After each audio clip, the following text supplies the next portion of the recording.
Ladies, gentlemen, and vault hunters of all ages, it's Thursday, which means it's time for your weekly reset in Borderlands 4. But along with the normal weekly activities being swapped up, changed up, and moved around, this week we also get a fairly major balance patch with changes for every vault hunter, and then some more. So today we will quickly round up the weekly stuff you need to know about in-game. We will blast through any new shift codes that have been revealed for the game as well for some more delicious golden keys. Then we'll dive into the patch and talk about what has changed, what actually matters within the changes, and for any meaningful patch notes that are more in depth than just like numerical changes, we'll also see how they turn out in game 2. Then we'll just talk about anything new mentioned by the developers as well. That said, let's start off with your weekly gameplay relevant stuff. Our wildcard mission this week is Means of Ascent. This is the quest in Dominion, the center city, when you pretty much just first get there and first go towards the main tower. The modifiers on the wildcard mission are Tricky, Deflector, and Cold-Hearted, and the legendary weapon that you get guaranteed as a reward is the Star Helix legendary assault rifle, which can fire either vertically or horizontally, which is a bit of an odd one. Next up, we've got our big super juiced Moxxi Encore machine that you can use Iridium to spawn an extra hard version of the boss with enhanced loot drop rates, including both higher legendary drop rates and higher loot quality in general. And for those who missed it, loot quality as a stat was confirmed to mean number of modifiers or licensed parts. So this is a good place to search for specific modifiers or part combinations on items. That said, this week it is Driller Hole. He is the dedicated drop source for the GMR legendary Order assault rifle, Katagawa's Revenge, which is a legendary Maliwan sniper rifle, and Fuse, the legendary Daedalus grenade. Then finally for the weekly stuff, we have Maurice's Black Market vending machine, which moves around every week, offering some different versions of a couple of legendaries unique to each player. This week, it is inside of a little shack or hut, whatever you want to call it, located right over here on your map, west of Idolator Soul's Fortress along the coastline in the Fade Fields region, and it's pretty easy to find this time. And that covers the in-game weekly stuff, so quickly let's stop on new shift codes with a note that I won't be covering ones that are consistently active anymore from this week forwards, only the ones that are actually new, to avoid confusion with people putting in codes that they've already put into the game before. That said, we have 5 shift codes that are active for the next few hours after this video goes up. They will expire tonight, but this is quite a few codes if you can get it in the short time that they are available. As well, on top of these, there is this special code here, which is for a new specific Rafa style, which was unlocked by players getting over 20 million second wins on Rafa this past weekend. This code won't expire for a number of years, so even if you missed the boat on the golden keys that only were up for a few hours, this code will still be in effect. As well, just to mention, all of these codes will be listed out in text below the video, so you can just copy and paste them on PC.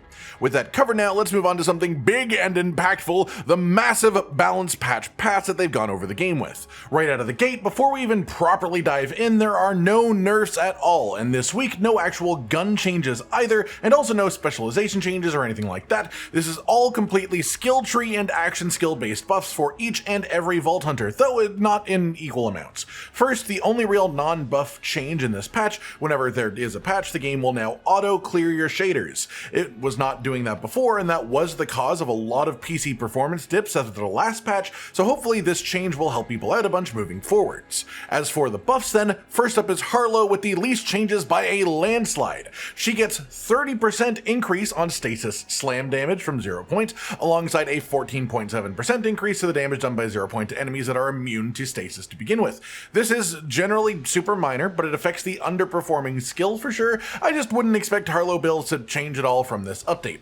Next up, Rafa, Apophis Lance damage increased by 10% is solid to begin with, and then a damage increase for every Apophis Lance capstone as well, with the biggest buffs being to Project Basilisk if we count the full collection. Project Gorgon was always my favorite, but hopefully Apophis Lances as a whole performs better in general now.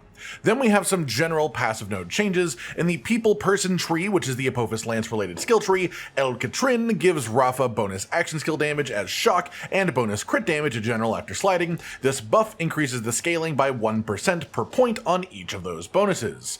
Per My Last is a chance to deal damage twice whenever damage is dealt by an action skill. This increases that chance by 1% per point, so a total of 30% at 5 ranks instead of 25%, which it would have been before. Not a massive increase increase in either case, but some solid baseline improvements. Next up, we've got some changes to the Arc Knife skill, the melee skill, mostly just increasing the general melee damage of this by 12%, and then the dash attack damage by 5% too. These aren't massive increases, but melee Rafa already had a lot of potential by abusing the melee damage storing bug with the specialization node, so this is clearly preparation for removing that bug in the future, but still wanting melee to be somewhat relevant. As well, they changed a number of passives in the related skill tree here. Handshake Deal is just straight up bonus gun and melee damage, patch moved melee part up by 2% per point. To the last is increased gun and skill damage, scaling higher the lower that your health is. Skill damage increased by 2% per point, so more skill damage from the skill tree, meaning more damage for the melees themselves if you're actually using the arc knives. El Paragus is straight up increased splash damage and crit chance. This increases the splash damage component from 7% per point up to 9%, so a total of 10% increase at maximum ranks, which is a solid bonus, unless you have bonus ranks from class mods, in which case it'd be even more. Liquidation leaves behind a corrosive hazard when you kill a marked enemy. This just increases the damage of the hazard itself by a large amount.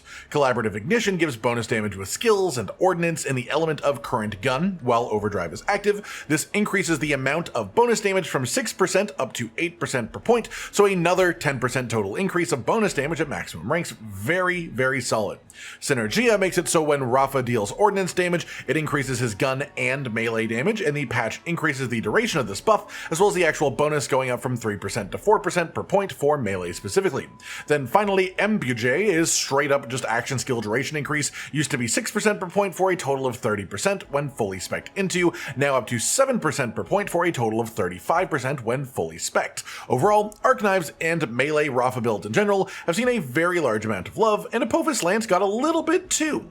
After that, let's talk about Vex the Siren, who got the second largest set of buffs, as much as a lot of people think that that was maybe unnecessary, but again, they are buffing things so that when they eventually do take down the stuff that is either literally broken or just way too strong, we will have fun and strong alternatives to turn to. That said, the actual Phase Explosion and Eldritch Blast damage for Incarnate across the board have both been buffed by a reasonable amount. The Vexcalation skill tree is the one attached to the skill, and Energy Vampire is an augment that makes you deal status effect damage to nearby enemies over time. This patch note simply increases the actual damage of this by 25% at a base. They've also buffed every Incarnate related capstone by quite a large amount. The increases to Desecration definitely have some potential, but would require some proper testing to see how it does, and while it's not quite at the level of some of the more broken, overpowered combos, Vex's general Incarnate action skill damage should feel much better with these changes. For the passives, Radiant Attunement gives you buffs when attuned to radiation, one of them being a splash damage increase, and this buff increases the amount of that gained by 1% per point. Dreadlight is a chance to spawn a radiation hazard when dealing gun damage, so this is just another massive increase to a hazard damage source for Vex. Ars Arcana is just straight up increased skill damage per point spent, up from 8% per point up to 9% per point, so a minor but still noticeable increase. Then we've got buffs for Trouble, the Phase Familiar companion skill. Specifically, the pet's health have been increased, as well as his damage by a more meaningful amount. We have changes for some augments as well. Violent Outburst is the one where he explodes his own health to do some AoE damage, so minor damage increase for that, and Vorpal Fang's command skill makes Trouble summon phase daggers that deal melee damage from range, and this is a pretty sizable damage increase for that. They've also buffed the Trouble Bubble capstones, damage by 33%, and this is the capstone that makes Trouble have an elemental aura of damage that hits anything nearby him. As well, a couple of passive node changes. Blood is Magic increases your action skill damage in proportion to your health percent, so this increases that by 1%, which is a decent amount. Then Claw and Bang is just straight up increased melee and ordnance damage for Vex and minions. This increases the melee damage part of it by an extra 2% per point now, which is actually quite a meaningful upgrade. Then some passives in the fourth Seal skill tree. Fell Inscriptions is straight up increased melee damage and maximum health capacity for Vex and for all of her minions. This increases the melee damage part of it by an extra 1% per point spent. Recurrence gives a stack of increased gun and melee damage anytime that you deal gun or melee damage, and this increases the bonus per stack by an amount that may look tiny, but at higher stacks will really start to add up. Haruspex refers to the melee override passive that makes Vex throw out phase daggers instead of her melee, and this just increases the damage done by a decent amount from these. Overall, Incarnate Vex is in a much better place, especially with more of a hazard focus, but the biggest winner here I would say for her is melee focused Vex, which was already pretty decent but got quite a few buffs in here too. Finally then, let's talk about our biggest buff receiver, my personal main Vault Hunter, Amon, the Forge Knight. And buckle up because he got a load of changes. Scourge as an action skill can now absorb way more damage, which is a big deal for tankiness, and the Forge Whip damage has also had a quite hefty increase. The augments have nearly all been buffed for this skill. Blast Chill is the augment that makes the Forge Waves explode on impact, it got a significant damage increase. Molten Rebuke is the augment that lets you throw the shield and has it ricochet off of enemies to hit other ones. This got a massive damage increase. Eternal Winter is the augment that gives you a 3-hit Forge Wave combo, ending with a massive attack, and the Massive Wave part specifically has literally doubled in damage. Storm Lance is the Shock Lance throwing augment for this skill, damage increased by a large amount, and detonation damage increased as well. Overall, this should make the augments in general a lot more competitive, but the one that wasn't buffed, Cryonic Thrum, is the one that was most used before, just because it can buff gun and ordnance and melee builds more than any of the other options can, which are more skill focused in themselves. They've also changed 2 of the capstones here. Glacial Rupture got a cooldown decrease and a damage increase to both components. This is the capstone that makes a giant ice fissure in the ground. Then Wrathfall also got a damage increase, which is the capstone that drops down a massive forge sword instead of making a firewall as your forge skill. As for passives in the Vengeance skill tree as well, Scorched Kairos is straight up bonus ordnance damage and magazine size. This increases the ordnance damage bonus by 1% per point, which is pretty tasty. Battleborn is increased gun damage in general, double the bonus at full health, and this brings it up by 1% per point, which is quite meaningful with the health bonus on top. Scar Tissue is straight up increased maximum health and replicate healing, so both of those up 1% per point. Eternal is an action skill duration and gun swap speed just straight up as a skill point, so an extra 1% per point put in on the duration part, which is quite nice. Worldbreaker is the Flame Affinity Synergy that gives you a big damage storing Ground Slam, which is pretty fun, and damage increased by 50% on that attack too. Winter's Kiss spawns Elemental Shards and grants Cryo Affinity for ordnance damage dealt. This increases the damage dealt by the shard by an extra 2% per point spent. Then Strike the Anvil, which is basically the same thing but for action skill damage, Shock Affinity, and Elemental Bolts, which has had its damage increase by 3% per point spent, which is actually quite meaty. Next up then we have the Crucible action skill, the Throwing Axes, and the axe damage itself has been increased by 12%, which isn't bad, and the base Forge skill has also had its damage increased too. A large number of the augments for this skill have seen buffs here as well. Axe and Stone is the one that gives action skill cooldown restoration on Flame Axe hit, Ordnance cooldown restoration on Cryo Axe hit, and they increase the restoration effect on this up to 40% from 33%, which it was previously. Endless War increases gun damage taken on enemies per stack of the Prime debuff that they have, and this has been increased to 20% per stack, up from 15%, which is a pretty massive increase for single target situations. Hour of the Hammer is the augment that replaces the axes with hammers, 1 shock, 1 cryo, and this just increases the Forge Hammer damage in general from this. Blade Tempest is the augment that fires out all of your charges of the skill at once as a barrage of Forge Swords that also primes enemies, and this increases both the sword damage itself and the detonation damage too. All the capstones have been buffed here as well. Snowball, the big ice hammer that ricochets off of enemies, got a sizable damage increase. Storm Surge, which is the version that leaves a big storm orb on the floor that deals damage over time. Both the impact damage and the Forge Storm have had a damage increase for this. And then Conflangerang, the one that makes the Forge skill just leave behind a trail of fire on the ground, has had said trail of fire damage doubled, which is quite hefty. Then we have a bunch of passives in the Cybernetics tree as well. Gathering Storm is a kill skill for bonus elemental damage. This brings it up an extra 1% per point per stack, which will add up to a very solid increase when fully built into. Executioner is just straight up increased critical hit damage, doubled after dealing melee damage. So this is an extra 1% per point, but with the melee effect that you'll probably have active constantly, it might as well be double that bonus, so quite a meaty buff as well. Destruction Engine is straight up increased Forge skill and detonation damage, so this increases both of those effects by a reasonable amount. Tempered Pyre makes a Forge drone minion for you when you use your Forge skill. Tempered Ice does the same when you use your Ordnance, and both of these drones have gotten a damage increase. Masterwork is straight up increased damage and duration for all Forge drones. This increases both of those effects by a pretty massive amount per point, and this, even by itself, makes me definitely want to mess with a Forge drone focused build again, but they were quite weak before, so testing is definitely required. Tempered Lightning is another Forge drone minion effect, so more Forge drone increases. Lightning Rod gives gunshots a chance to spawn an elemental bolt on crit that deals bonus shock damage, and this buff increases the damage scaling of that effect by quite a large amount. Escalation is straight up increased attack and movement speed for Forge drones. Again, another massive buffs to Forge drone passives here.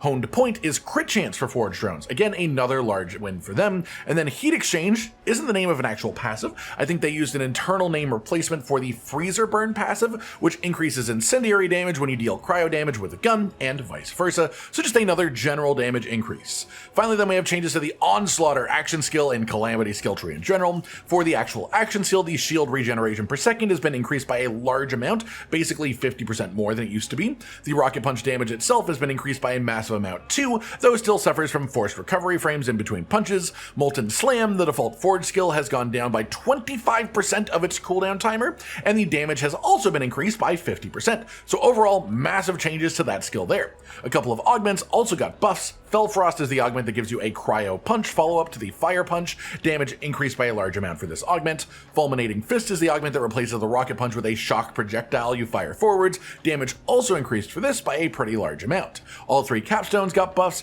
Cleave, which is the iced variation, had a nice cooldown reduction for it and a damage increase too, as well as increased detonation damage. Molten Royal, which is the upgraded straight up fire hammer that has pillars of fire that erupt out of the ground, also got a cooldown decrease. And then Stormcutter, the big Forge Wave shock sword variation, got a cooldown reduction and a big damage increase, which is great as that one was conceptually my favorite of these, but in practice just not very strong before. Then we have our last set of passive skill node changes. Heavy Plate is just increased maximum shield and overshield capacity, so this just equates to higher shield potential, which is nice. Wield the Storm is straight up status effect damage and duration. This increases the amount per point by 1%, which is solid. Tritanium Knuckles is straight up melee and skill damage increase, and they buffed both parts of this, which is very good. Harbinger is a kill skill for bonus melee damage and shield capacity, and this buff increases the melee damage component of that. Mortal Flare causes detonations when killing weakened enemies. This increases the damage of the detonations themselves, and then Judgment is increased melee damage to enemies that are under 50% health, going up 2% per point, which is a notable increase. Overall, the main winners I would say are the Ordinance Amon build, which was already silly strong, Melee Amon, who was already silly strong, but the main new thing that might have a chance to pop up here is a proper Forged Drone focused build, which I always really loved the idea of, but they struggled to reach proper power, so we'll have to do some testing to see how they feel after all the buffs here. And with that covered then, just a little bit of a roundup of what communication we've had from the developers the last few days, and this is mostly just posts from the creative director for Borderlands 4 and responses to concerns or questions from the players. First question mentions the bug where regardless of how you filter your inventory or sort your inventory, if you close your inventory, the next time that you open it, it will reset to default sorting settings, which is by manufacturer. They confirmed that not only is this a bug, it's not supposed to be happening, but it is already going to be fixed in an upcoming patch, though no specific timeline on that one quite yet. Next, a response to concerns about performance, especially on console, but the response is more towards everyone that's unhappy with performance and the people that have been unhappy that they're making balance changes before performance has been fully fixed up. And to put it simply, they say that today's patch wasn't very performance focused at all, but performance is a major concern for them that they are working on consistently and will continue to work towards improving in the near future. After that, another small quality of life fix confirmed to come in the future, which is when you use the inspect function on an item to actually look at something like a set bonus, for example, and then exit that section, it will kick you out of the entire menu completely. A more minor version of this goes happening when you're just going through your backpack screen and doing this, but it's much more egregious in the bank machine UI and the firmware transfer UI, where it just totally spits you back out of the machine entirely. You have to redo your filtering, your finding of the specific items, and the response for this is that it is on the list of things to be fixed, but no specific timeline on that fix quite yet either. Then one more bug fix, this one more for the completionists out there, which is that there is one echo log that you can only pick up during the Ultimate Vault Hunter tutorial unlock mission, or on a brand new character when you start them at level 30 with UVHM. And if you miss it on your main character, then you can't hit 100% echo log collection complete, and so you'd basically just have to completely redo a new character to hit that goal if that's an achievement that you're after. And the response is that they are working on it, they will make the echo available past that specific mission at a certain point, but again, no specific timeline. But for all of these things, it is good to know that they are not only aware of them, but also committed to improving them.